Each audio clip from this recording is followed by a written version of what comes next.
All right, it's time to talk about all the fun and exciting things going down this week in Reddit. And what better way to kick this all off than with a win, beating down the Eagles like allegedly happened elsewhere. We took out them boys, didn't we, man? Well, we tried not to. Once again, but no, we did, and we'll get into the philosophy of where we are record-wise later in the show. But I mean, there's no possible way to walk out of a win, especially when it's on the road and in the NFC, and not be happy that you got the win. Oh God, yeah. The problem is how decimated they are. Now they see the Packers in a short week, and the Packers are going to likely wipe the field with these guys, right? And it's I just agree, like our but luck, at least they're getting Alshon Jeffrey back, and that was their biggest problem against us. Drops. That's what I mean, and that's exactly what I mean. The drops. How many did Zach Ertz have? Oh, I'm not sure, but they had 7 or 8 total as a team. They had the Goddard one. They had Aguilar's drop / fumble. I don't think that actually counts as a drop since it's just a fumble. Did you see the guy talking about catching babies? Yes, I did. That was actually horrible. Really hilarious. It was funny. If you aren't familiar with this, there was a Philadelphia dude who I'm not sure if he was a firefighter, if he was just a bystander. A witness, yeah. That there was a house fire, and he and other people, I don't know exactly the situation, were had to catch this baby and woman coming out the window, jumping out the window, and they did. And he gets interviewed by the news, and he's like, "Yeah, we're just catching them one after another, unlike Aguilar or whatever." It's horribly funny. It's terrible and funny, right? But it's so Philly fan. So man. Philly. It is so Philly fan. Yeah, and then while I was doing that, he was trying to pick the pocket of the guy with the camera. Yeah. Good times in Philly. So let's talk a little bit about it. There's a lot going on. First off, the old diplomat Spiro Agnew, guy Jamal Agnew was not expected to be on the field at all by us last week. We basically called him a dead man walking, and I guess we got to do the we were wrong, the horn, right? But not just that. I gotta say, right? Maybe we're often as fans, but I think maybe we were a little quick on the trigger on him. But we knew throughout training camp he was having problems, right? But it says a lot. Coach believed in him, and that he bounced back. I mean, about his character as a person, as an athlete, coach, and his ability to coach guys up and inspire them. It says a lot about that whole relationship there. And I'm not afraid to say that after this, maybe I was absolutely wrong. Well, I don't think you were absolutely wrong. We still have an issue there, because just because he had a great play this week doesn't mean he couldn't drop another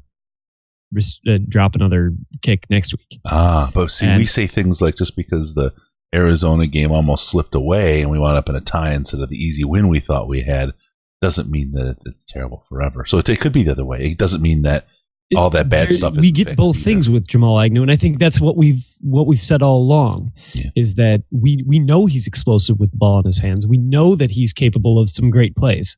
Yep. Well, I'll say one of those great plays. We saw 2 great plays from him. I'll say that I am rooting for him.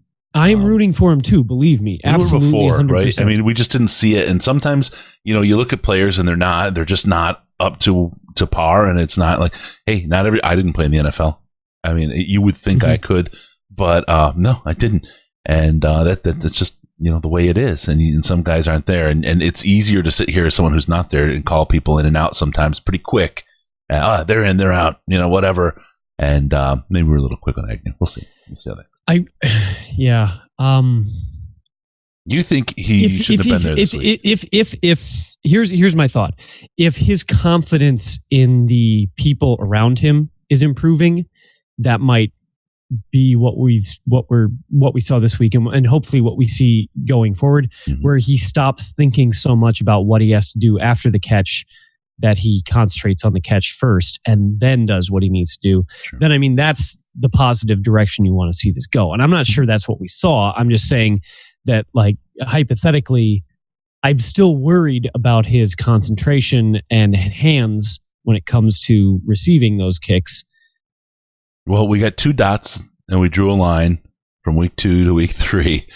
Right. And the trajectory is right now. So we'll go with that, and we'll see when we get a couple more dots. Right. Once you get enough dots to get a full picture, you can see. But that's the treachery of a 16-game season. You don't get to draw too many dots, and you got to make some pretty quick decisions sometimes. I won't argue with that. So, all right, we'll talk about somebody else who had a big day. This fella named Marvin Jones. I don't know if you heard of him. He owns a cake shop. Had a big day. Want to kind of pull out something called our featured receiver of the week concept, and I like this idea. This is Case's. This is out of the cream of the crop of between his ears, so probably don't expect anything until 2020 now. But what do we got here? Let's talk about this featured receiver of the week idea, and then let you get going on working Marvin like you like to do. One of the things that we've talked about this coaching staff is their ability to, and specifically for Patricia, was the idea that we're hopefully going to see game plan by opponent, not game plan by and season. Then let the opponent figure you out. Yeah. What we saw out of Jim Bob Cooter in his time in Detroit was he had one idea of what they were going to do every week. And they were going to try to do it. They were going to try to win based on execution. You know how teams often start with a script for the first couple of plays or first number of plays or first series or whatever. Cooter didn't I don't think his script ever changed. He didn't have to have a script because he only had like 5 plays. Yeah, well, it was just the 5 plays on repeat. No, 5 screens and a punt. So I think, and once again, as you mentioned, it's real early in the season. We don't have a lot of data to draw from. I think what we're seeing is a change by opponent. We're gonna try to do what we can do to attack opponents' weaknesses. And that's a good idea. I mean, that tends to be something you want to do in the NFL, right? For sure. And now it's not like, okay, so TJ Hawkinson goes off week 1. And I think, they took advantage of a team that wasn't expecting that. Right. Okay. All right. They go in week 2 against the Chargers, and the Chargers are well known for being a team that shuts down tight ends. Yeah. They saw what happened with Hawk week 1. If they had tried to do that again, it was likely going to cause problems. Broken up passes, possibly interceptions, things like that. It was not probably going to be their, best bet. Sure. Kenny was very quiet week 1, so maybe they lost a little bit of focus on him. And so we went after him, and it was very successful. Marvin Jones, he wasn't unproductive in the first 2 weeks, but he was a safety valve through the first 2 weeks. He was uneventful. Right. He was a safety valve through the first 2 weeks. He doesn't necessarily always have to be a safety valve. He can be a big play receiver. And I know that there are mixed opinions on Marvin Jones, but you can't tell me you don't remember the times when he was phenomenal. And he's still got a little bit of that in him. It's not like he can't do that. Chris is dying over here. Okay. Oh my goodness. This is one you need the video for.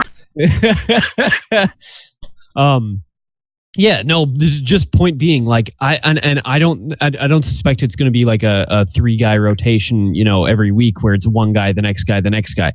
So like, but I do think there will be plenty of games this season where we see one receiver getting the bulk of the attention from the offense because of favorable matchup, because they think that guy is being slept on for whatever reason.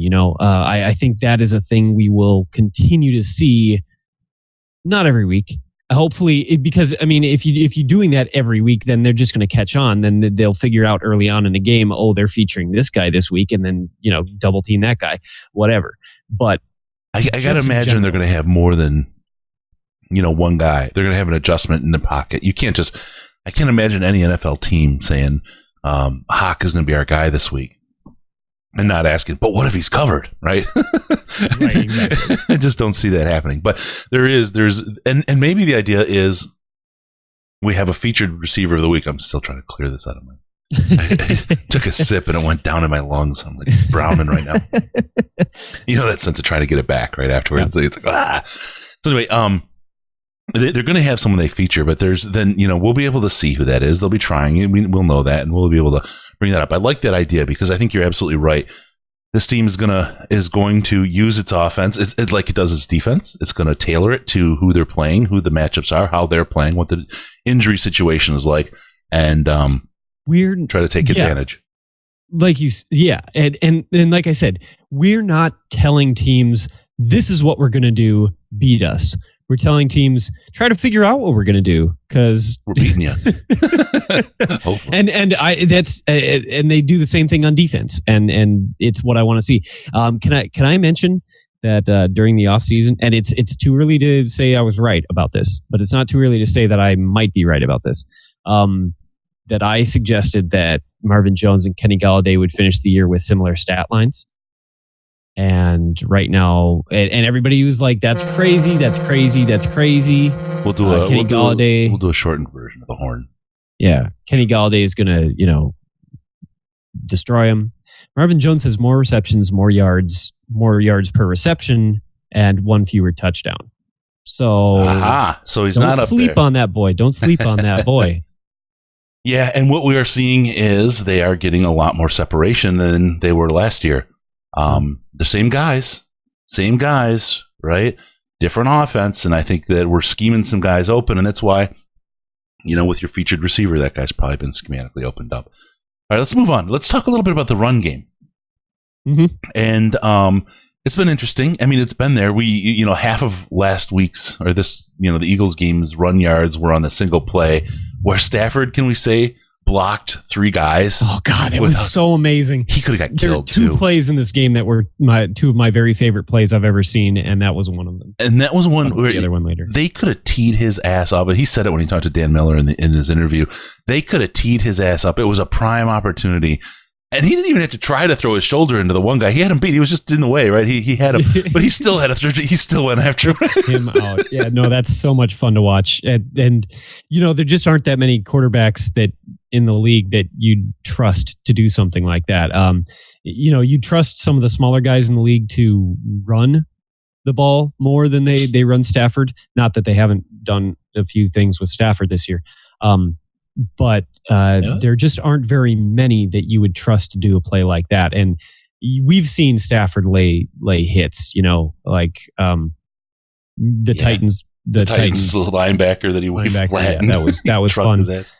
We've seen him be physical, and he can be physical. He's not Cam Newton in that category, but there aren't a lot of guys who I think would be more capable than him in this league of playing a role like that. So it's when you think about throwing the ball, he does it with enthusiasm. So talk about the little things about a quarterback that you like. That's one of the little things about Matthew Stafford that endears himself to me, and I think he really likes to hit people.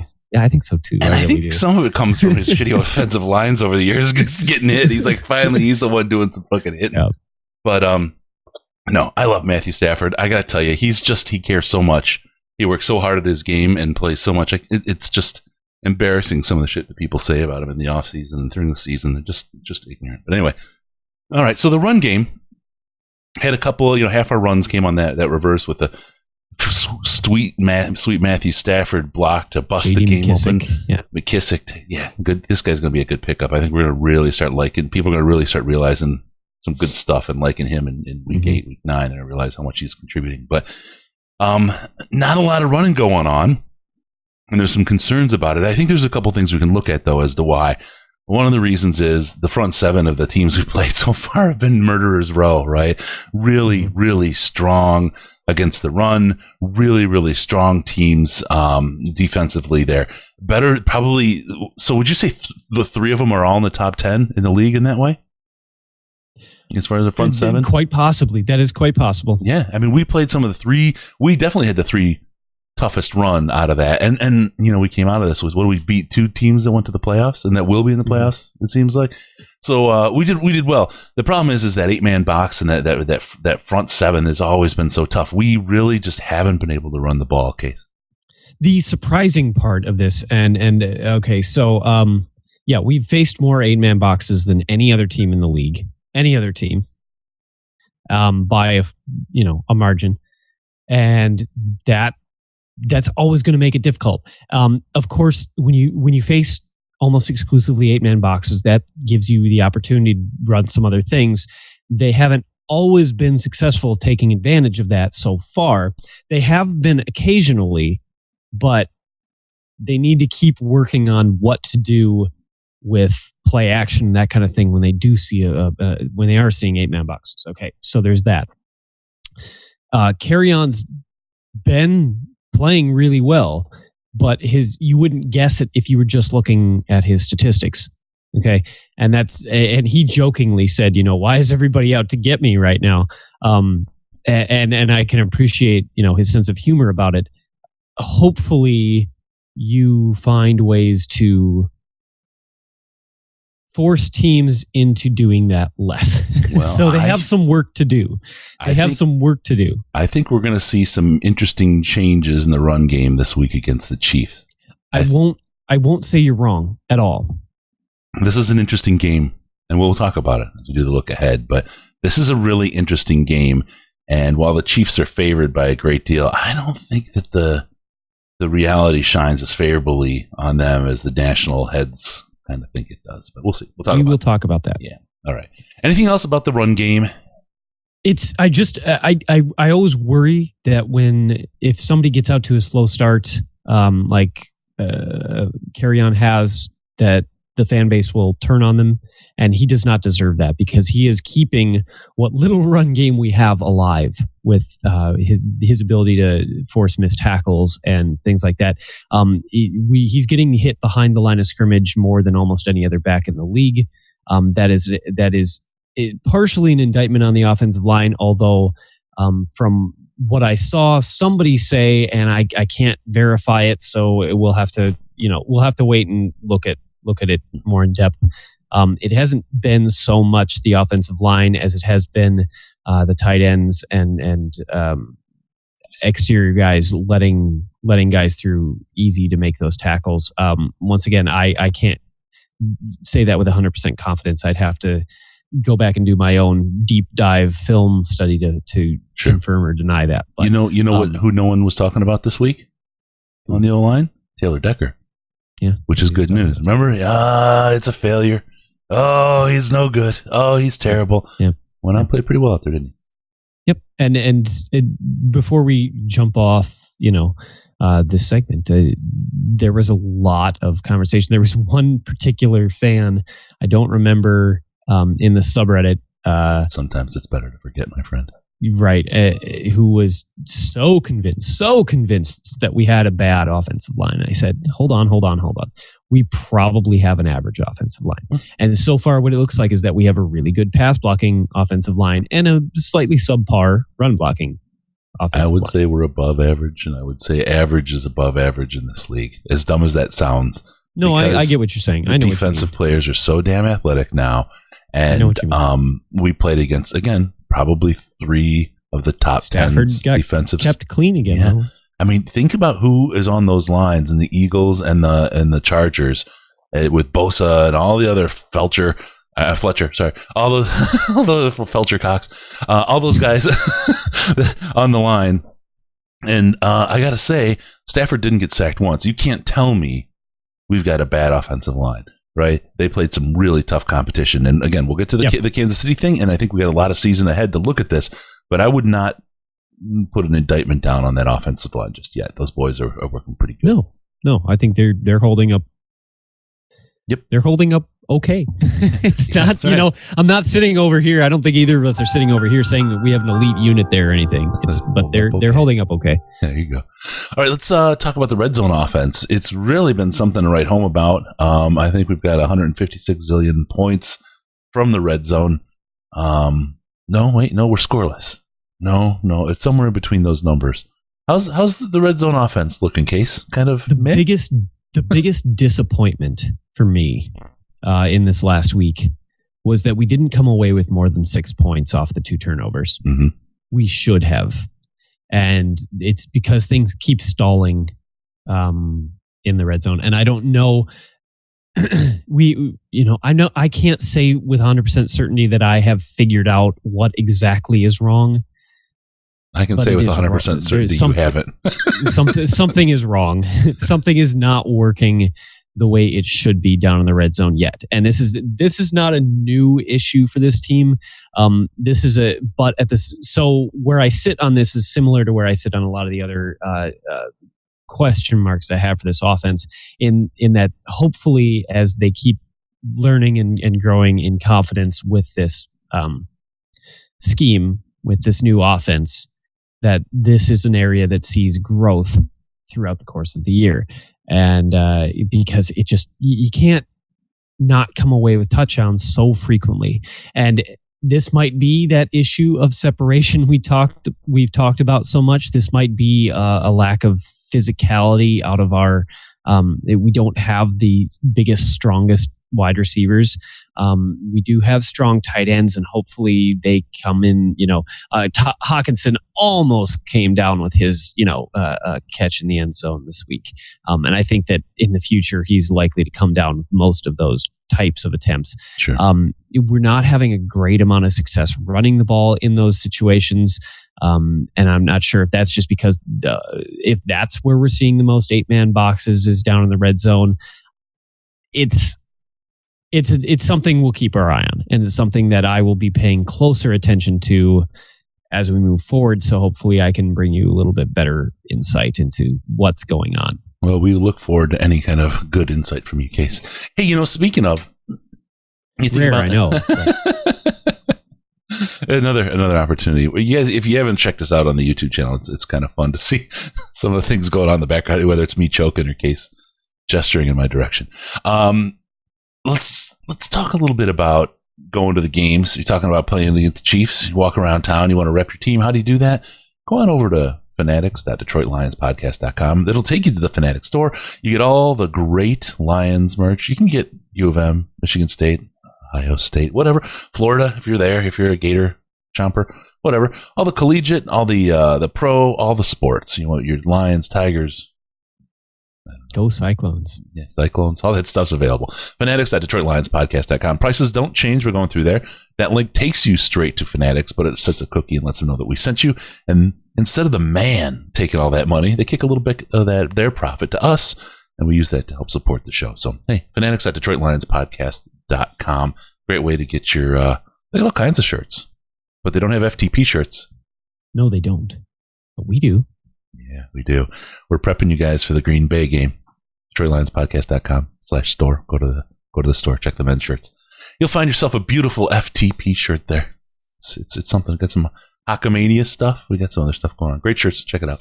So if you want stuff for the podcast, you want some cool branded stuff that we put together, you can go there too. All right, we got a bunch of calls this week, Case, and I want to dive into them.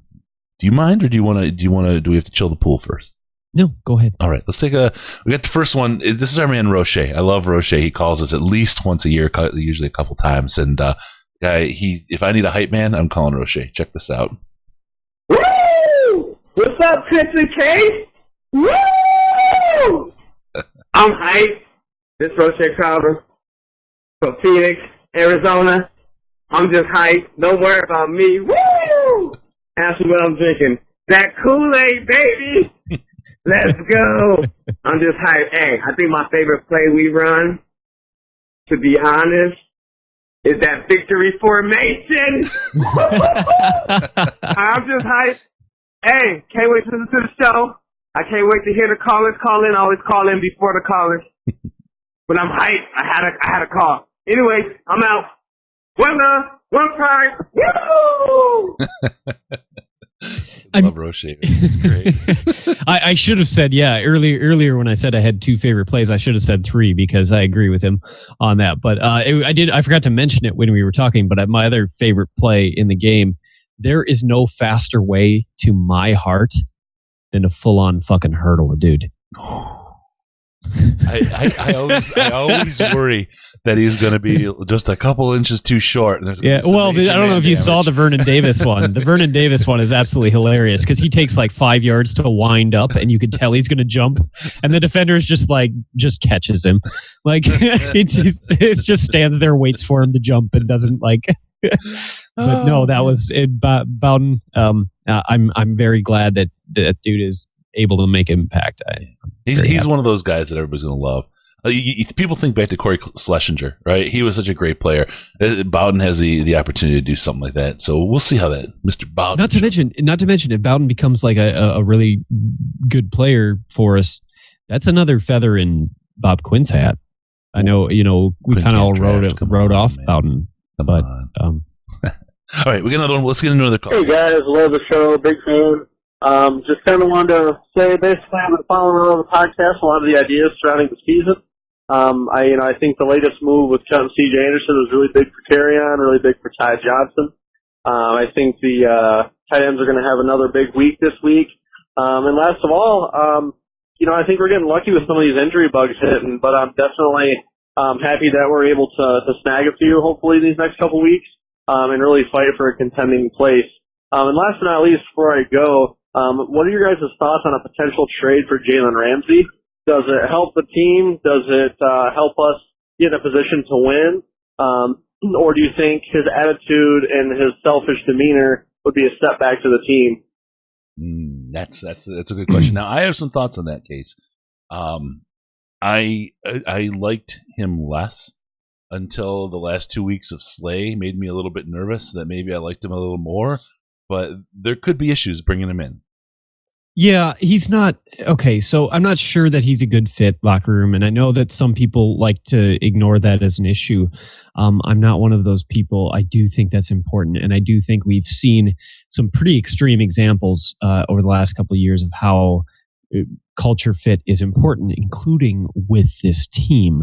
We've seen how culture improvement and getting guys who've bought into what exactly we're doing has impacted things positively.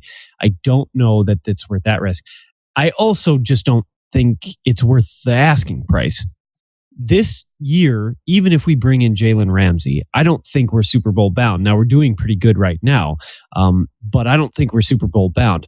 What it does, though, is limit us in going forward. We're going to have to pay him a lot of money if we want to extend him. We're giving up draft picks. We're talking about at least 1 first-round pick, possibly 2 first-round picks. That is a lot. That is just so much to give up. And once again, I do appreciate the proven talent versus the unproven of rookies. Mm-hmm.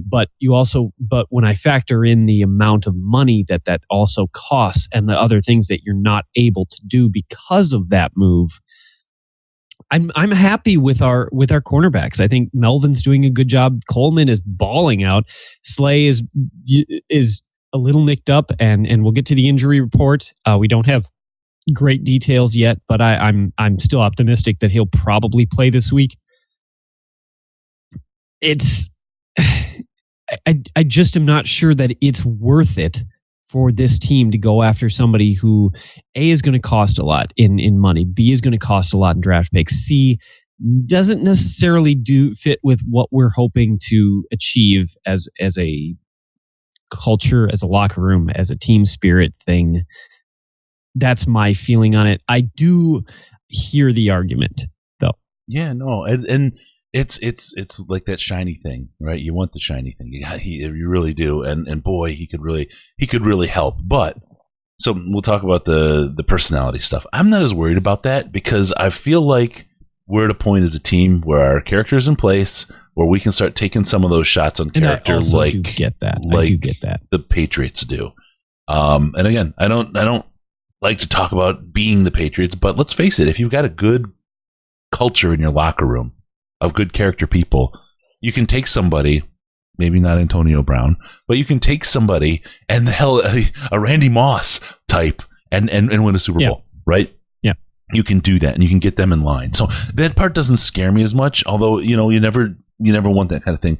But the treasure piece of what you get, here's the thing. You think about the opportunity cost, right? First off, number 1 pick, right? First round pick. Well, if we look at the first round picks that Bob Quinn's picked since he's been the GM, he hasn't had a bust, right? So that first round pick for us is super valuable. It's probably on average more valuable than most teams, right? So us giving up a first actually costs more than somebody else. The other thing is again, the money. Okay, so you're going to pay this guy a bunch of money. You're also giving up, future considerations by giving up the pick. What is Slay? Some other players. What is Slay going to say when you have Ramsey there? at taking a lot of money. Slay's ready to negotiate his contract yesterday. And how much money do you want to tie up at cornerback out of your total cap situation? Right, that's just bad math right there. So that's hard to deal with, right? And we're getting value out of what we've got out of Melvin at on the other outside right now. Yeah, and you look at the personality situation. How's Slay going to react? He's used to being the big dog. He's Big Play Slay. He named himself Big Play Slay. It wasn't somebody else that named him, right? A guy with an attitude like that. What do you think? How's he going to take this? Is it going to inspire him, or is it going to kind of tick him off because he didn't get his contract and now they give this other guy one, right? That's probably not good. So that's the other side of the locker room situation. I got to say, and we make fun of the people that say Quinn can't draft. But I saw a great stack up of Quinn's drafts and a list of the players that he picked year over year over year. And I got to tell you that man can draft. And giving up draft picks from Bob Quinn, I think is a bad move. Is a bad move. Look at Bodden again, great value. Look at Tracy Walker down deep in the draft. You look down those drafts deep where Bob's. Don't give those things up. You're giving away more than just contract money. You're giving away the future. And I will take one more look. The Chicago Bears haven't drafted in the first round since like 1943 because they traded away. And where are they in the division? Right? The bottom Bears. That's right. And even look at the Vikings right now, right? They paid a ton of money to get the guarantee money spent on Kirk Cousins and they because they think they're ready. But they haven't been able to pull, they haven't been able to take that thing over the top yet, and they've spent a lot of money, and they're in for a crash here in a year or two when it comes to the cap situation. No, I do agree with that. We are not in a position to even try to roll the dice like that, and I would much rather have the long-term stability of building a team. Remember how the Packers were great for a long time? Because they were able to build the team mostly internally. Oh, no, 100%. They didn't 100%. play the free agent market. They didn't overpay for players. I just like the way Bob Quinn's doing it, and that's why I'm kind of down on the Ramsey thing. It's a big splash thing, and it raises, you'll sell jerseys and all that kind of thing at Fanatics at DetroitLionsPodcast.com. But you're just not going to get there's a time and a place what you think out of him. I just don't. There is a time and a place. There is absolutely a time and a place to go all in. And we've seen it be successful for a lot of teams. Most of those teams had a good foundation and were ready to go all in. We are almost there, but I just don't think that to me, it does not make us a Super Bowl contender. No, and it actually hurts our chances over the long haul. So, all right, let's go into another call. We got a couple more to get here. We'll go ahead and go. This is a good one. Hey guys, love the podcast. Ken from, where am I? Tampa, Brandon, Lakeland, Central Florida. Got a question for you for this week's podcast. Going up against the Chiefs, they've been kind of susceptible to the run. And this past week, Pro Football Focus graded Glasgow and Ragnow, and I think Dahl, and maybe the other floater in there, the other guard, very high on their run blocking or on their blocking, period. What do you think is going to happen if they start pushing that ball up in there with Kerryon Johnson and some play action pass? Pushing Johnson up in there. I've got a feeling in my gut, it's a big gut. Chris, I got you beat. Woo! It's full of Kool-Aid and hopium. But I got a feeling this game's going to come down to fourth quarter, less than a minute, and that old meme with Matthew Stafford standing on the sideline going, that's a nice lead you got there. It'd be a shame if somebody had to go and, make a comeback. Anyway, I got you. That's my take this week. Go Lions. All right. There you go. Okay, so he's touching on a few things that we already got to and some things that we will get to. But I'll put this in very short terms. I do think that, we talked about the featured receiver. Well, the featured offensive weapon this week may be Kerryon. I'm not gonna, it depends on how the Chiefs decide they want to play their defense, but he's not wrong. How well they can play it, right? Right. He's not wrong that they are susceptible there, and this could be the week that the Lions decide Kerryon is full on killing him. And if that works for him, if that works for them as a plan, it works for me as a plan, because I think that's our best bet to slow the Chiefs' offense down just by keeping them the hell off the field. You know what? And we got another call here. I'm going to bring it in. It's our longtime friend Malcolm. He's not the one in the middle. Reminds me though, Perrier Poppy's down there too. He's Malcolm's in Atlanta now. Big Atlanta Falcons fan these days. He moved and he just flipped that fast. It's just he's not a very dedicated fan. Anyway, we got to get those two guys together. But let's check it out. I got a good call from Malcolm here. Gentlemen, Malcolm calling in. Tuesday morning, crazy traffic in Georgia as usual. Another nice win for the boys. Forgot to call in last week, so apologize about that. The theme that I had in mind for last week still carries over to this week, though, around resilience and what the Lions are starting to show us right now. Obviously last week, some huge key plays by guys who have made mistakes earlier in the game to get that W. And I think you can see a little bit of that confidence and self-belief building in the team now, which is really awesome to see. You saw Darius Slay go out and Mike Ford immediately rise to the challenge and continue to rise to the challenge. You saw the Eagles get chunk plays early that helped them really move the ball down the field quickly, and then all of a sudden the defense tightens up. Now the Eagles got to go 10, 12 plays. They start making mistakes. We get off the field, right? You think about bend but don't break. We see the Lions give up a ton of yards, but situationally when it gets down to crunch time, they're doing a better job of limiting the damage in terms of points. So I like to see that. I like to see the team almost give it away and still find a way to win. Special teams, I'm not sure what's going on there, but I don't know when was the last time we got 2 kicks blocked in the same year. That's like unheard of. I feel like in the NFL, somebody maybe will correct me from a statistics perspective, but 2 blocks in 1 year is crazy. And the same type of thing every time. Somebody on the wing, not sort of blocking down, taking care of inside pressure first. And, it didn't cost us this time because the guys stayed solid. They stayed focused on their keys. They took away what Philadelphia was good at. And, I know as a collective, fan base, we're concerned about the amount of pressure we're getting, but it's happening in the right times. They were getting just enough in the Wentz's lap to make them uncomfortable, to make them have to sort of like pull the ball down and reconsider a throw. And we've got good defensive back play. So, I'm cautiously optimistic with what we're seeing and looking forward to Kansas City. Do I think we're going to win? This is my home show, man. Let's not get crazy, but who knows, man? We had a good game plan against the Patriots. They might surprise us. Go Lions. There you go. I heard a lot of people starting to get big, deep sips of the Kool-Aid here against Kansas City, and I feel good. I feel way better about this game probably than not than I should, but than I would have based on who we're playing and how things look at the beginning of the season. This is a winnable game at home for the Lions. I truly believe that. And the matchup is a really interesting one.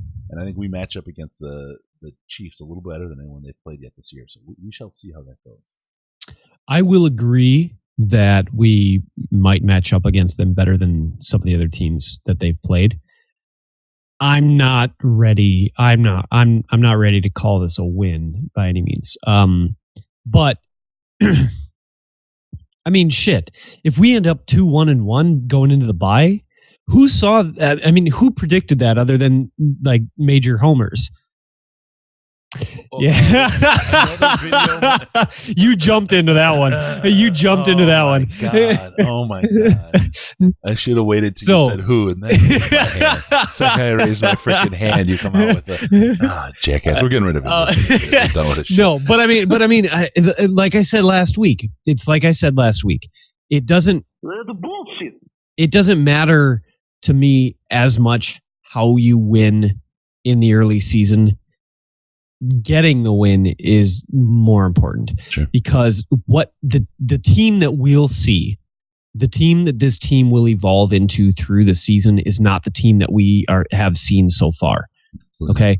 I think last year is maybe an extreme example of that, but I think that's almost an every year thing for almost every team. You don't start the year the same way you finish the year. And this team has a lot of potential to keep improving on some areas of weakness. If they lose this game, I'm not saying they will. I do think that I'll never say that there's no chance by any means. But I do think this might be the toughest team on our schedule. I agree. And so it is not going to be an easy game for them to win. No, and that's the hardest part about this. number one, how much Kool-Aid people are getting right now. That's going to make it, if we do lose, a little tougher, right? If we lose big, it's going to make it real tough because then everyone's going to say it was all fool's gold, right? But I think that you're right. This is the toughest team we have on our schedule this year, 100%. Unfortunately for them, I think this is the best matchup we've got against a guaranteed playoff contender this year, and that gives us an opportunity here. There is an opportunity. I won't on coaching, a lot riding on coaching, and a lot riding on execution here. This is a game where you can't make mistakes. This is where you need a big boy football team, right? We need the team we saw against the Patriots last year, schematically to beat the team and to play all three phases of football and to play big boy ball out there. Right, this isn't the Lions we saw the last 3 weeks where we're still scratching the rust off. This is big boy ball time, and if we could come out of there, just think about it, okay? Where would people's heads be if we walked out of there with a win?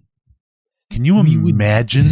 Can you imagine the freaking heads exploding? And I'm not saying it's going to happen, but all the people you can contrast what you see happening there with where people were after the tie on opening day, and you just say, who the fuck are these people? Who is this fan base, right? Because who is this team even? Because it's such a juxtaposition.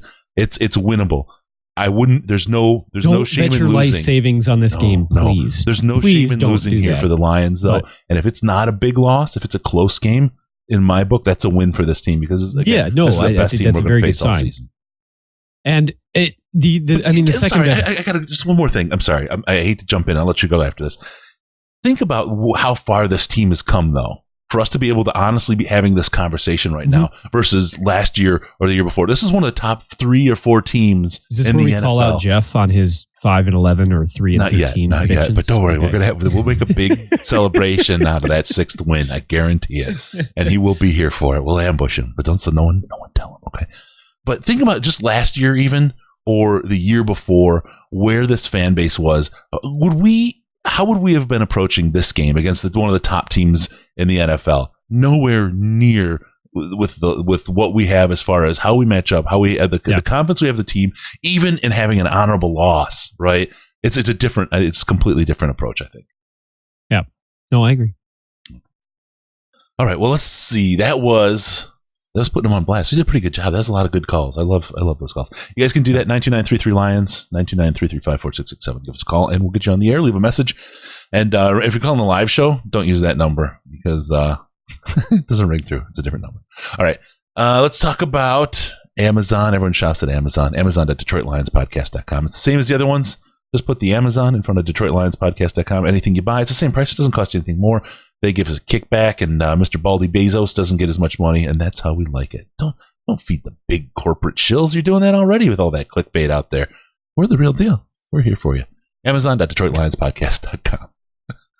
I don't know, man. These reads, I try to say it like it is. Baldy Bezos. I know. All right, let's talk about the early injury report. I got a couple guys on this thing, and I hate to say it this way. I'm going to say it, and then I'm going to tell you I don't mean it, okay? But are we even going to miss Mike Daniels?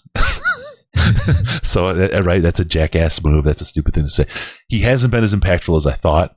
Went out with a foot injury. The good news is it's a different foot than the one that held him out last year. And it wasn't a break. Yeah. So the MRI came back negative. It is not a break, which means that chances are he'll miss this game and be back after the bye. At most, he'll miss a few weeks.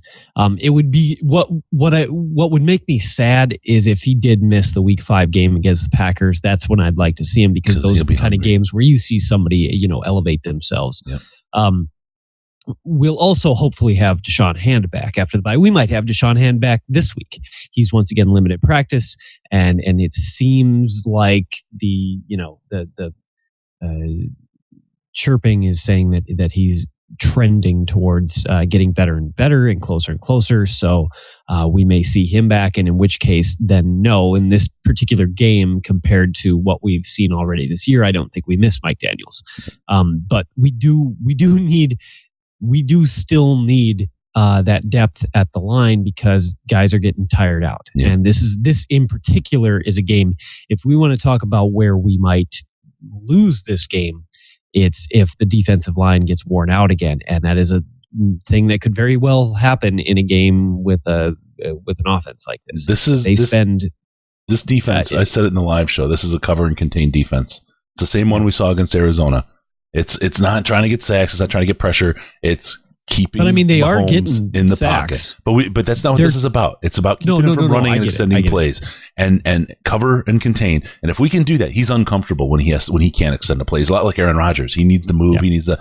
If we prevent him from doing that, if we keep him in the pocket and then start collapsing the pocket on him, that's the way to do it. This is going to be a great example to see. How does this defensive line look in the fourth quarter? How gassed are they? Because compared to the Arizona game, just as you were alluding to, right? It's the same kind of thing. But just watch for that. It looked to me in the Eagles game like the same thing was happening to them, and then they rallied, which was good to see. So I was very happy with that. And it's just a matter of I still don't have 100% confidence in that group being 100% in their stamina yet. Yeah, it's I don't know how. I'm not sure how they've had a hell of a workout with guys not being there and trying to. They've got some stamina work going on. So we'll see. This will be an interesting game to watch how they do that. But every time you see Mahomes get loose, be wary because it's going to get scary. Okay, so moving back to the injury report, one of the scariest moments of the game for me. Yeah. Was Danny Amendola's big catch, because immediately thereafter, it looked like he was almost unconscious on the sideline. It turns out I was wrong, because it looked to me like he had a bad concussion. It was just, wavering. To me, it was a broken collarbone. That's what I thought I saw there. Was though because he came down on that shoulder. I was like, that's it, right? I think it was more maybe a rib thing, or he just got the wind knocked out of him. Or I don't know exactly what happened, but he did not practice today with a quote unquote chest injury. I don't know. He he was putting out a tweet, after the game that seemed very optimistic. I don't know. It's also possible that, him being the aged player that he is, they would just say, no, you're not going to practice. You're not going to practice the first 2 days, and we'll put you in limited and then, be ready to go for the game.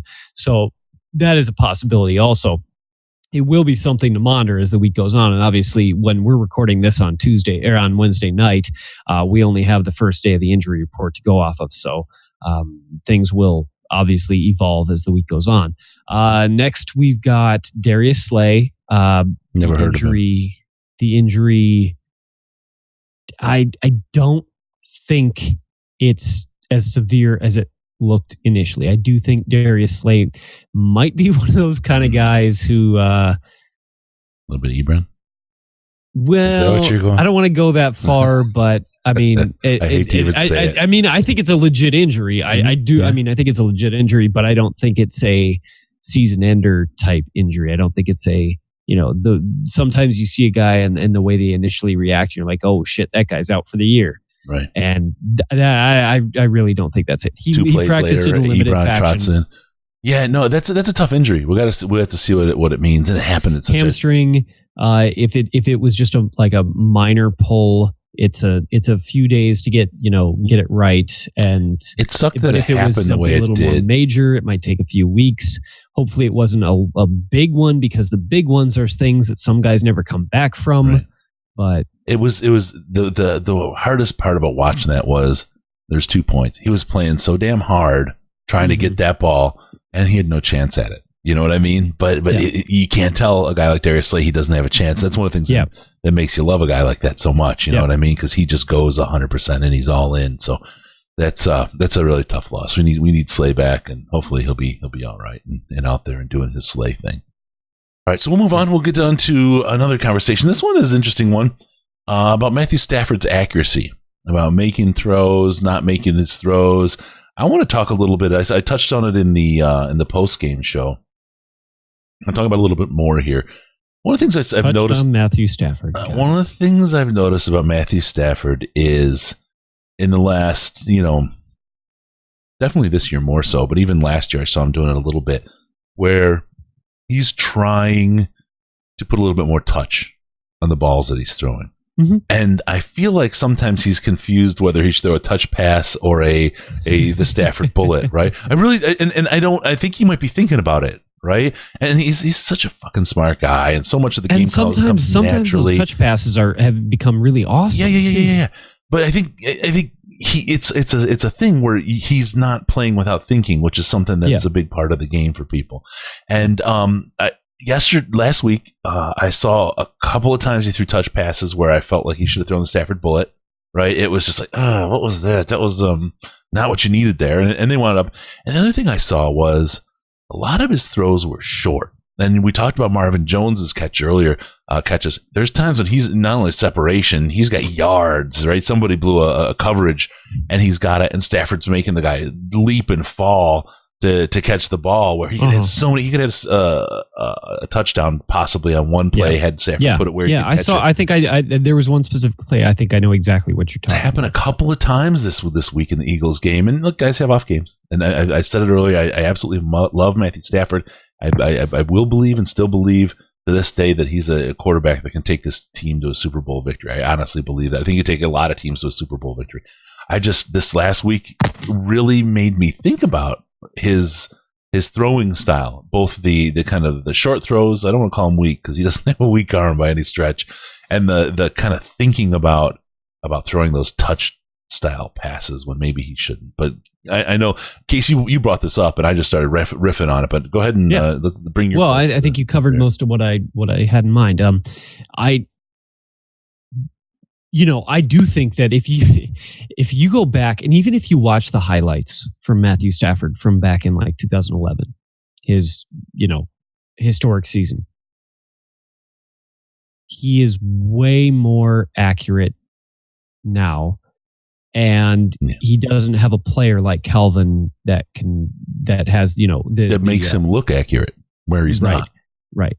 But at the same time, he's not perfect. He's not perfect, and I think as Lions fans, we all have to accept that he is good, but he's not perfect.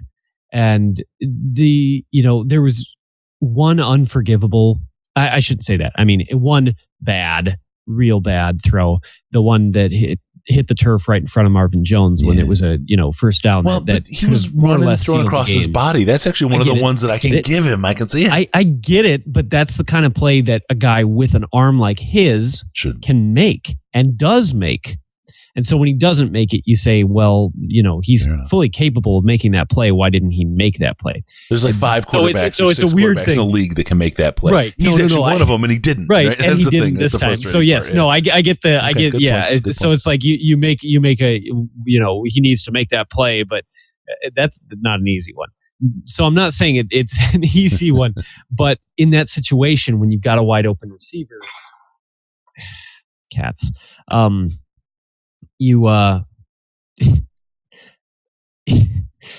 sorry. I have so many comments that I'm like holding back right now because I know too much. A man who knew too much, right? I mean, God damn it. But it's he hasn't been perfect so far this year. But I think if you want to complain, you complain in the sense that yes, he's been playing very well though. Overall, and things, you just want it to be better as opposed to anybody, because you still see people, the confirmation bias. Like anytime something he doesn't go perfectly, they say, "Oh, that's a shitty quarterback," because they already believe he's a shitty quarterback. And so anytime that something doesn't go perfectly, the flip side of that is just saying he's an okay quarterback and he isn't perfect all the time. And that's okay. We don't need him to be perfect all the time. We do need him to win games for us sometimes. And unfortunately, this year in the late game, he hasn't quite been able to put things away the way we'd want him to. But the team's pulled through, and we know he will. We know he will. That's the thing about having a team like this. We haven't seen the star players, be the ones to put this game away. It's been the team effort and the group putting these games away. So I still haven't seen Stafford throw like a truly boneheaded play this year, unless you maybe count the the one where he hit the defender in the back on the deep, because that could have been picked. But even at that was a deep throw. It wasn't a shallow,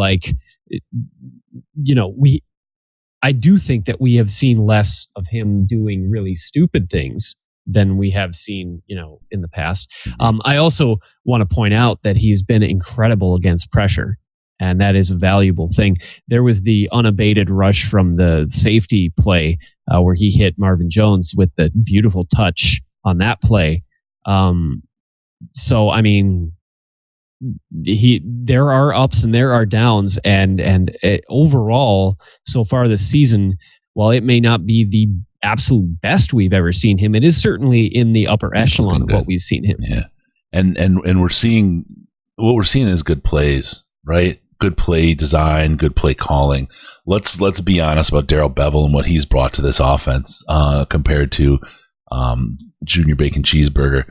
This guy, he's really, again, you can just look year over year. The big complaint was separation, and we made the joke last week about that.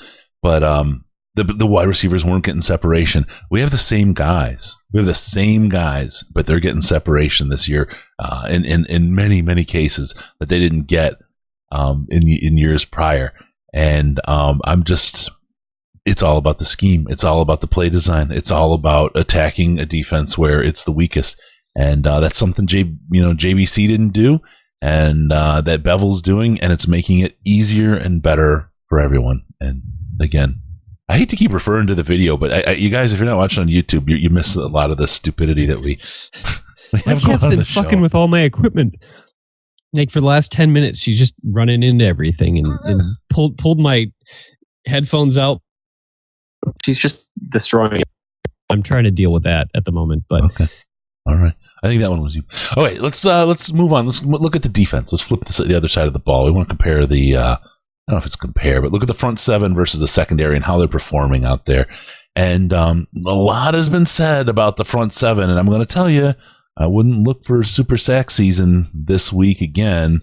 I think you'd be more wise to think about this as like I said, a cover and contain offense this week, or defense this week against the KC offense. That's the best shot we have at making them have to beat us. What do you got there, Case? What do you think? You got the secondary out there doing their thing. You got the front seven doing their thing. It feels like they have, they're each made for each other, right? But they're definitely from the same family. Well, as long as the secondary has been doing a really good job on cover.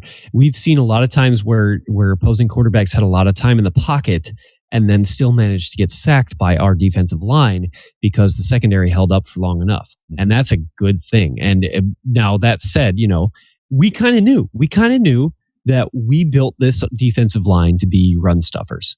Mm-hmm. And Trey Flowers has been doing an okay job in pressures. And obviously, Devin Kennard has stepped his game up. I think it's the best he's ever played. Yeah, but he's taking advantage of situations, and I think that's a smart thing that Patricia sets up, that he takes advantage of those situations. I would like, and I this is the only area where Patricia and I are at odds. Is I think I would like to see more blitzes from Tavai and Davis. About you saying this too. Yeah, no. Oh, go ahead. No. What I want to say is just your point about how we're so built against the run. You need to look around the division to see why. You look at the Chicago offense, right? You look at Minnesota's offense, and not so much Green Bay, but the cover piece is what we have to fight off Green Bay, right? And our ability to contain at the line really hampers Rodgers' ability. This team, this defense, this front seven was built for this division. And interestingly, this front seven seems to look like it stacks up pretty well against the rest of the NFL as well. Yeah, and we've seen continued improvement this year too, and I think we will continue to see improvement. I think the big shock is how well the linebackers have been doing. Yeah. And by that I mean Kennard and Jones and Davis and Tavai. And I don't think they're a top unit in the league, but they're making big plays. How many of these forced fumbles have been from those guys punching something out. That's been a huge thing. The turnovers this year have been great. It's been great.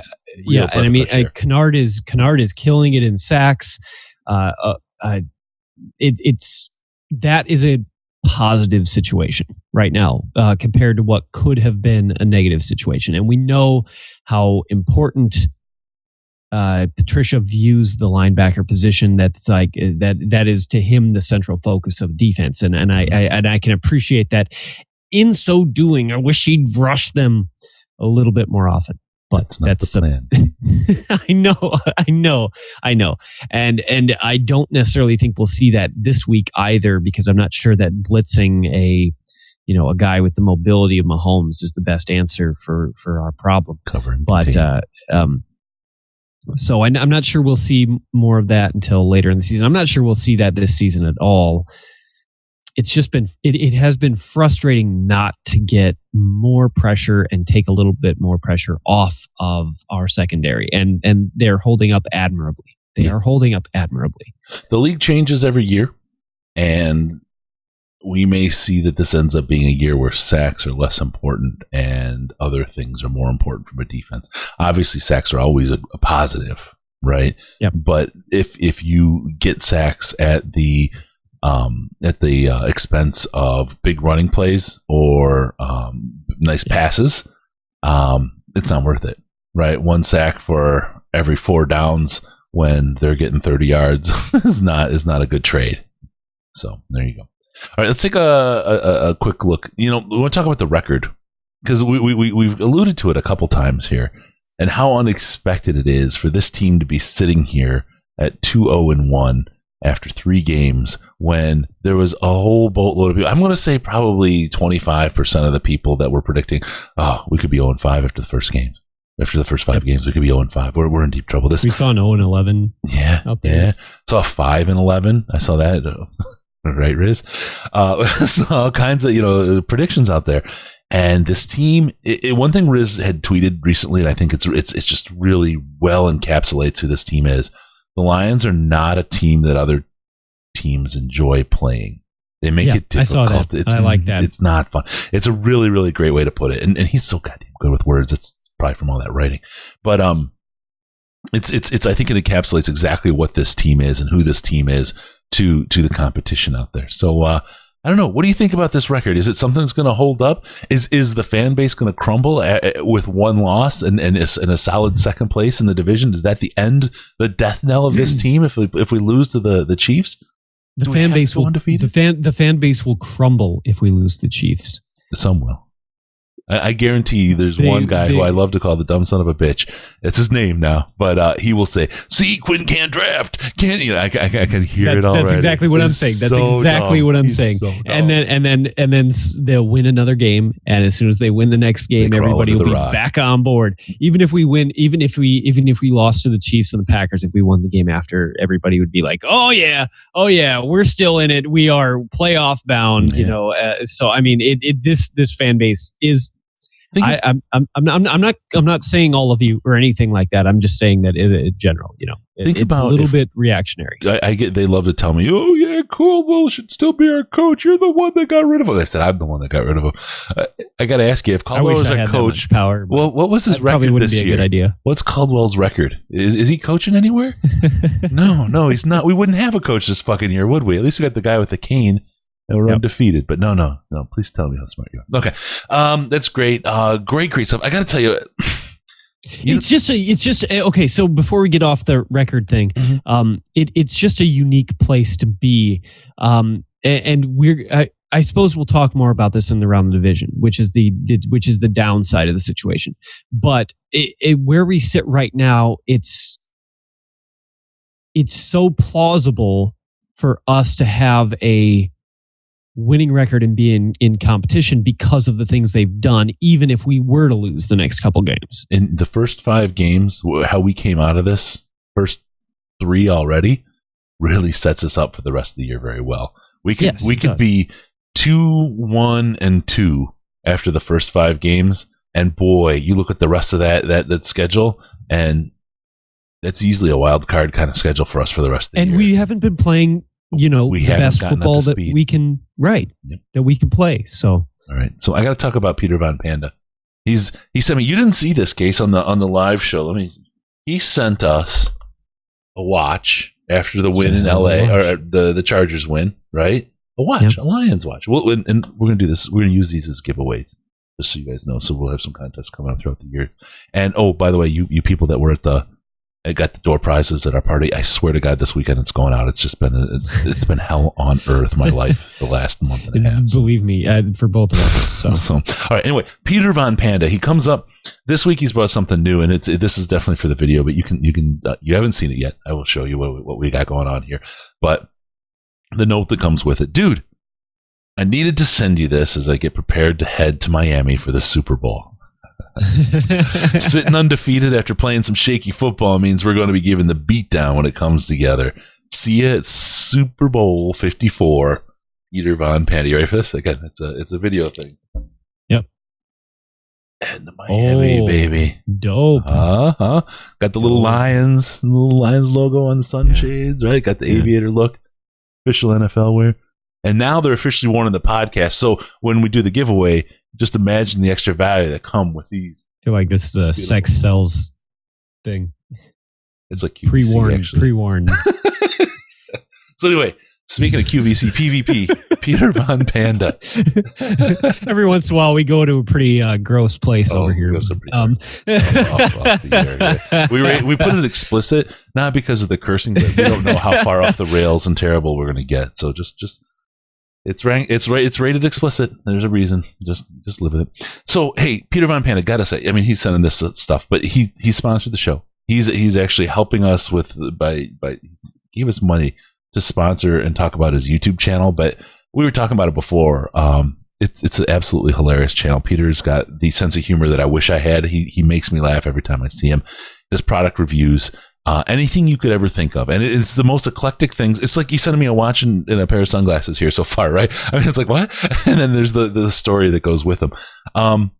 He's got a great sense of humor and he reviews things. It's weird. You got to go to youtube.com/Peter Von Panda. Check out his page. I think he's over like 80,000 subscribers now. He's really doing well.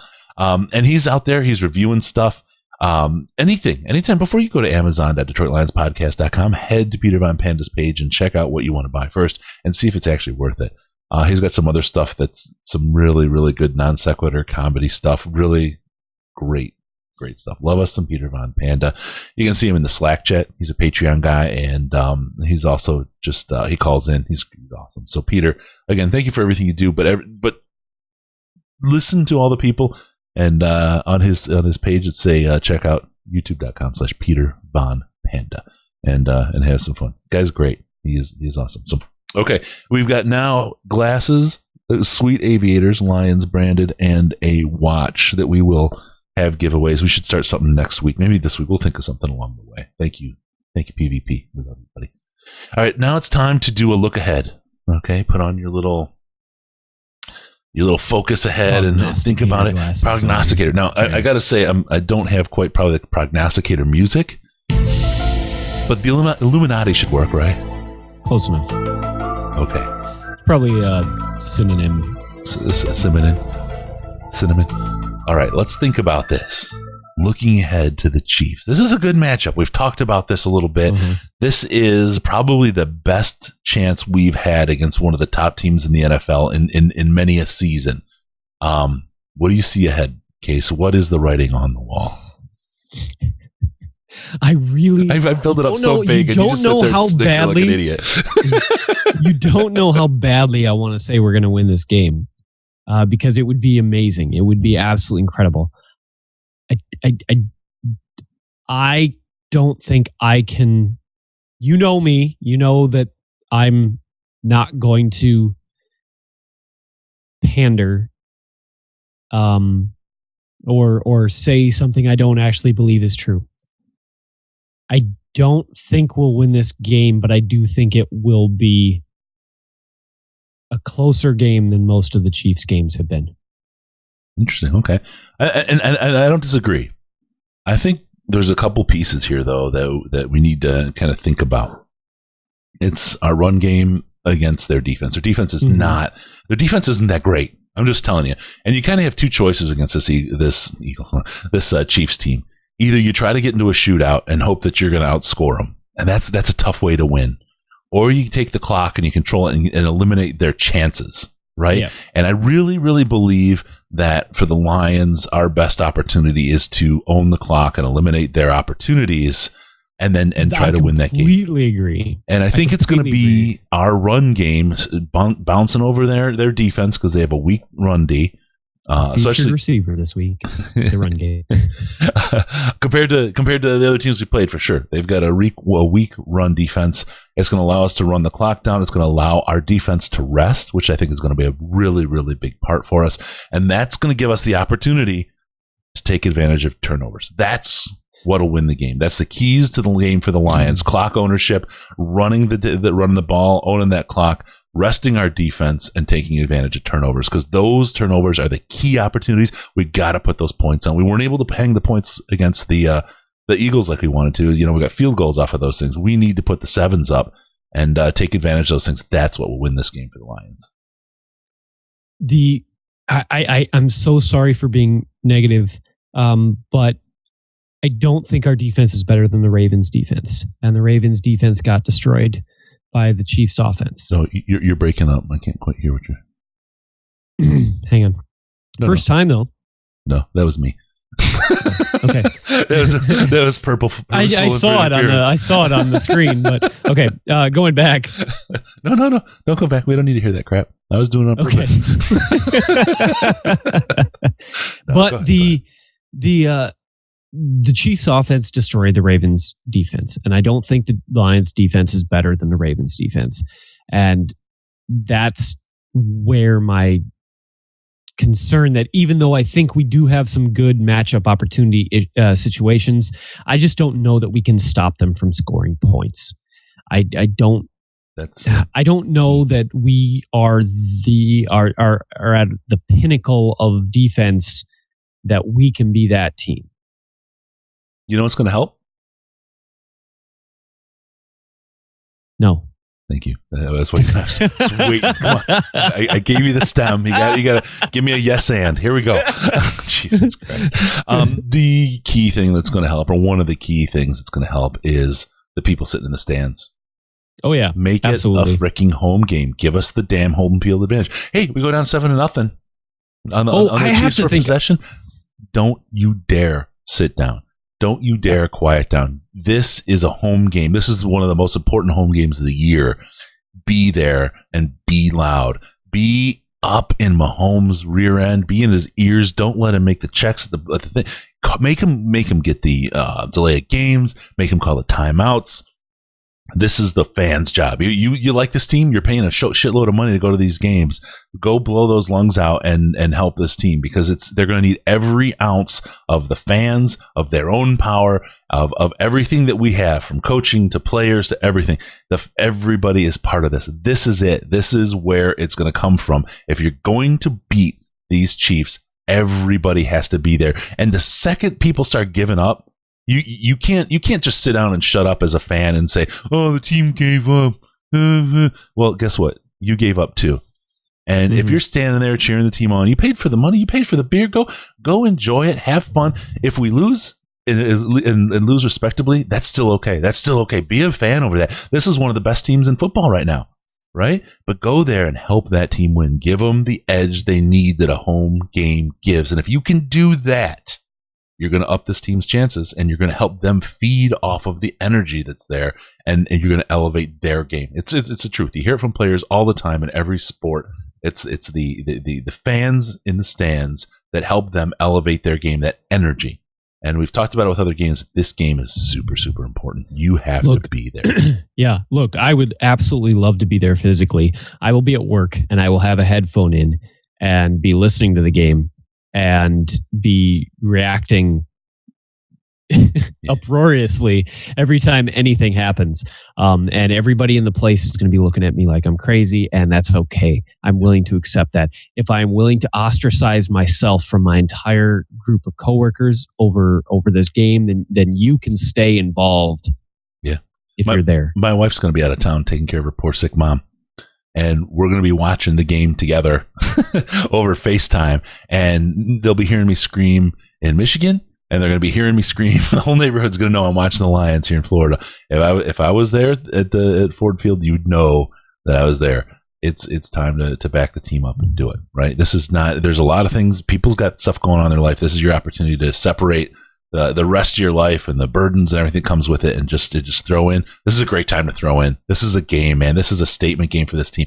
This team wins against Kansas City, and holy crap, the national conversation changes around the Detroit Lions. It isn't fixed, but it absolutely changes.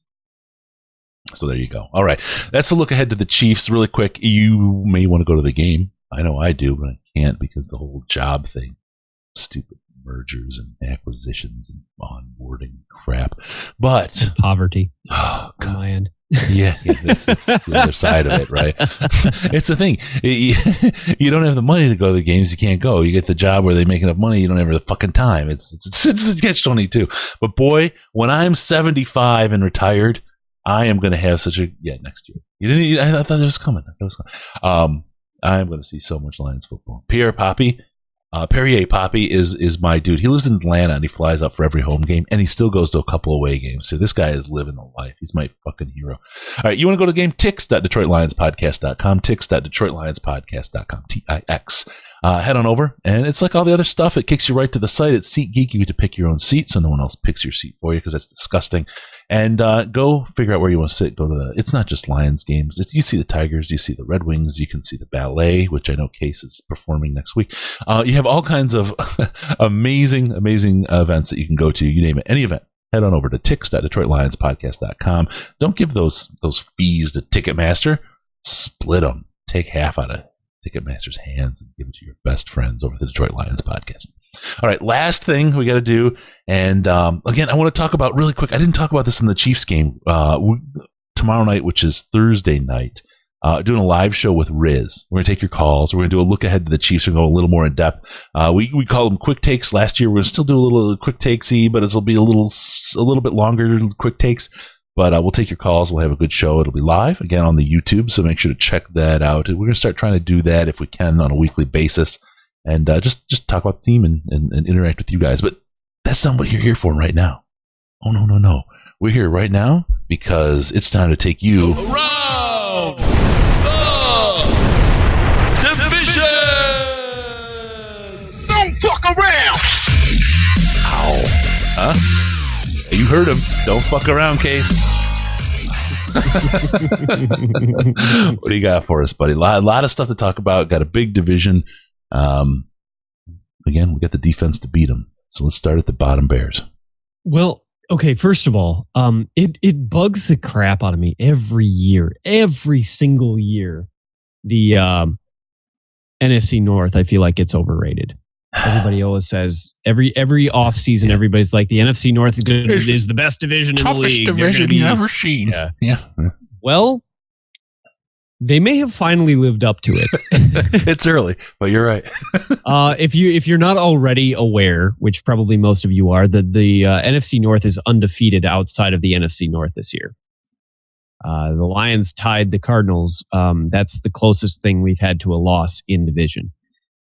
Both the Bears and the Vikings lost to the Packers, and that's both of their only loss. And both of them, unfortunately, looked pretty good this week. Now, I will say the Bears almost let the Redskins, who might be the second worst team, and the only reason they're the second worst team is because the Dolphins are intentionally tanking in a way that I don't think is there's no possible way to argue against it.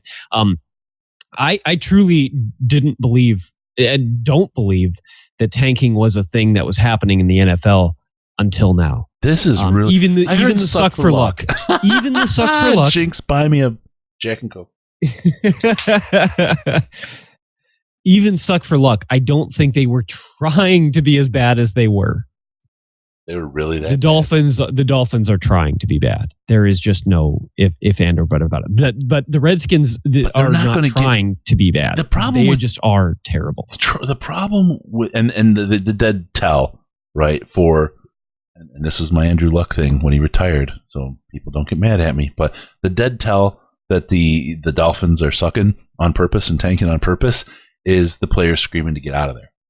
Because players understand how short a career is. Oh, yeah. And they don't want to waste a year of their limited career time that is so damn short in a place that's sucking on purpose. And that's what I didn't like about Luck, is if we want to go back to it, in his retirement, right? You have a lot of people that bought into the team, and his jacking out like that left some people hanging that maybe otherwise wouldn't have signed or would have made other decisions. That's all. It's just, for me, it's all about the team, and it hurts me in my personal life sometimes when I take the team first, but it's what you got to do. That's what you signed up for, and I'm really big on that. So the guys asking to leave are the dead ass tell that team is absolutely purposely tanking. And it's unfortunate, because I would love to see a fire sale like that in New England or in Los Angeles or in Green Bay. Yeah, I am. Well, Green Bay for different reasons, right? But I would love to go to that fire sale and start picking up some low cost goods, man, real quick. But it's just not happening. There's not a lot. I mean, what do you get? Kenyon Drake? Right? I'm not sure that's I mean, he's rosterable, but yeah, exactly. But that's what you're getting out of that team. There's nothing of, I mean, there's just nothing there that you're going to stand up and scream about. Yeah. No, I won't argue at all. But the original point, going back to where we were. No, don't do that. Don't do that. People love it when we start to make a point. They're interested in it and move on. I'm just kidding. Yeah. No, they do. They love it. I get complaints about it all the time. The Bears beat the Redskins, but that's not a meaningful win at this point, because the only reason that the Redskins aren't the worst team in the league is because the Dolphins exist. And once again, there was that moment. There really, truly was that moment where it felt like the Redskins might win this. The Vikings crushed a bad Raiders team. Neither of those wins is particularly impressive in terms of who they faced, but they both looked pretty good against them for the most part, through obviously aside from the Bears' close collapse. They both had the weeks they needed to have, and that sucks. I really wish that one of them would have stumbled. The problem is the NFC North could send 3 teams to the playoffs this year, and I don't think that's far-fetched. It's a rarity in the NFL that a single division sends 3 teams, because obviously you've got the division winner and 2 wild cards, and the AFC North has done it a few times.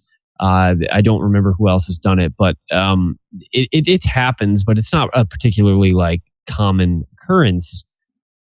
But I mean, legit, the NFC North could do it. Unfortunately, we still have to be the team that,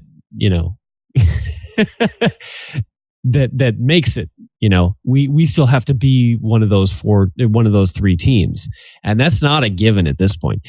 Our interesting games start after the bye. No matter win or lose this week, it doesn't. It's important, of course, and it gives us a leg up if we win it, because I think the other rest of the teams in the division will also struggle. But the important games for us, we haven't played a division game yet. The most important game outside of the Lions game this weekend in the NFL, and I don't think this is just an NFC North thing. I think this is a whole NFL thing. The most important game in the NFL this week is Vikings-Bears. And it will be the one that I probably rewatch 2 or 3 times just to figure out what's going on. Who you rooting with for? These teams. Give me a rooting guide. God, I don't know. They're so similar. They're so similar in that they both have amazing defenses. They both probably top 5 defenses right now, and terrible quarterback play. Now, obviously, Mitch Trubisky had his 3rd good game in his career last week, but that's a non-plus once again against the Redskins. If you make Mitch Trubisky look good, that means you're bad. He never had a start outside the Washington 20, right? He had 114 yards and 43 touchdowns. It's like, okay. I'm not worried about Biscuit. Right? Yeah, I'm not worried about Kirk Cousins either. And for the big reason I'm not worried about Kirk Cousins is Dalvin Cook, though.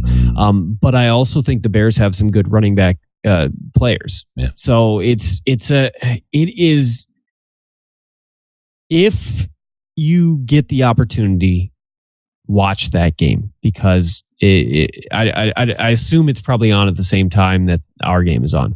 But if you have Game Pass, if you get Game Pass, if you don't, this isn't even a paid plug. Get Game Pass if you like football. Yeah, going back even the condensed game. What is it? Yeah, that's perfect for me. Those condensed games are perfect for me. And then if you really like analysis, you get the coaches film. See each play twice. You see it from the angle, from the end zone. You see it from the all 22. Great way to watch football. If you're super into football and like it, the coaches film is great. If you just like football as a fan and like to see other teams play, the condensed games are freaking awesome. It shuts the announcers out except for the actual calling the play, and you see it. That whistle goes, and boom, you're ready. You're already at the next snap. There's no commercials, no anything. It's Game Pass at NFL.com. It's like $100. Well worth it, man. Well worth it. No, I won't argue at all. Don't share. Do you want to share our password? No.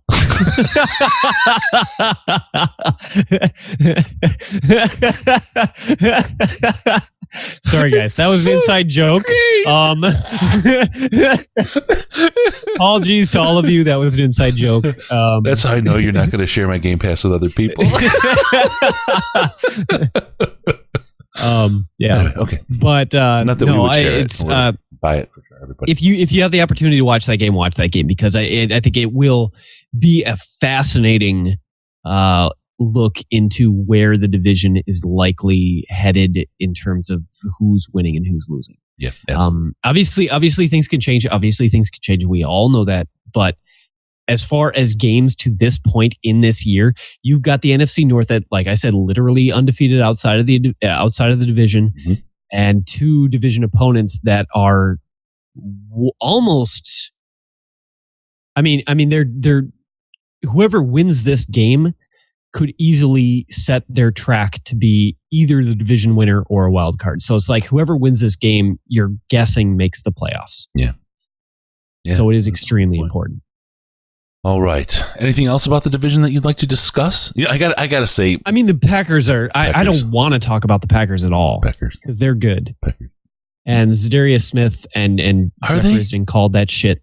Are they? Oh, God. They were this week. Yeah, I'm not sold on the Packers yet. I'm as confused about them as I was at the beginning of the season. They've had some good stuff fall their way. I just don't know that they're that good yet, or as good as their record. It's just that their defense is playing so well, and it sucks that every defense in this division is playing so well, and that they still have Aaron Rodgers. Because if everything else is equal and all four teams have an equal defense, which I don't necessarily think that's true, but if all four teams had an equal defense and you give one team Aaron Rodgers, that's a shitty situation for the rest of them. Yeah, no, I won't disagree. All right, Zadarius Smith has just been killing it though, and it sucks that they got him. All right, now, I got to say we've been doing the show for about an hour and a half now. We're getting ready to close out shortly, but. The name tag that you had the whole time, Case, I really have to apologize. I had Sandman's name there left over from the Sunday. So if someone checks in, they're like, "Ooh, Sandman looks a lot different than he sounded." I apologize. It's right now. It's Case, just so you know. All right, that's it. We're going to call it a week. Thank you, everyone, for tuning in. We appreciate it every week. We love our listeners. We appreciate you guys spend the time with us. We put a lot into the show, and we would do it every day if we could, but unfortunately, we have to pound it into one night where we can make the time to do it. So thank you for joining us. We appreciate it. Telling a friend is the best thing you can do.